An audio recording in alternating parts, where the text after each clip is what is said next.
Kerangkeng berisi pekerja perkebunan sawit ditemukan di rumah Bupati Langkat, Sumatera Utara terbit rencana perangin angin. Mendengar kabar itu, anggota Komisi 3 DPR fraksi P3 Arsul Sani meminta agar Polri dapat mengusut tuntas penemuan kerangkeng tersebut.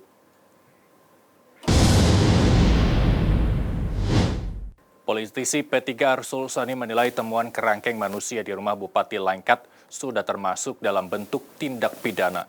Ia pun meminta agar Polri dapat melakukan penyelidikan dan penyidikan atas kasus tersebut, meskipun sejauh ini penemuan kerangkeng manusia itu masih berstatus dugaan. Lebih lanjut, Arsul mengungkapkan jika penemuan kerangkeng manusia itu telah terbukti melanggar peraturan, maka harus ada proses hukum tindak pidana tersendiri di luar hukum tindak pidana korupsi yang sedang dijalani oleh mantan Bupati Langkat tersebut.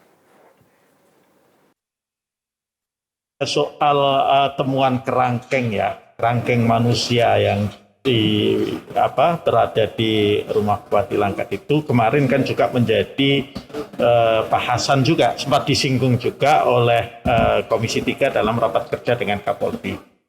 Nah, kami melihatnya ini merupakan bentuk tindak pidana, tentu baru dugaan yang masih memerlukan penyelidikan dan juga penyidikan.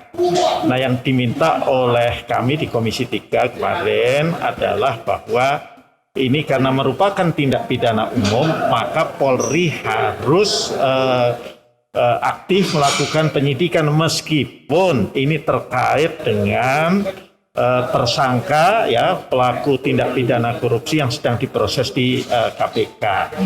Kenapa begitu? Karena memang sistem peradilan pidana kita itu tidak menghalangi, tidak menutup kalau ada satu dugaan tindak pidana, sementara terduga pelakunya atau bagian yang menjadi terduga pelaku itu sedang menghadapi proses hukum lain, maka kemudian proses hukumnya harus di stop dulu. Itu tidak seperti itu.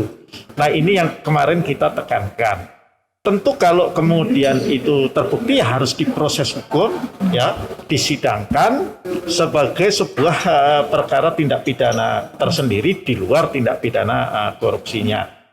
Nah, kemarin kita lihat juga komitmen Kapolri juga untuk juga menyelesaikan kasus-kasus semacam itu. Memang memerlukan tentu koordinasi dengan penegak hukum KPK karena sedang ada proses hukum terkait dengan tindak pidana korupsi yang ditangani oleh KPK.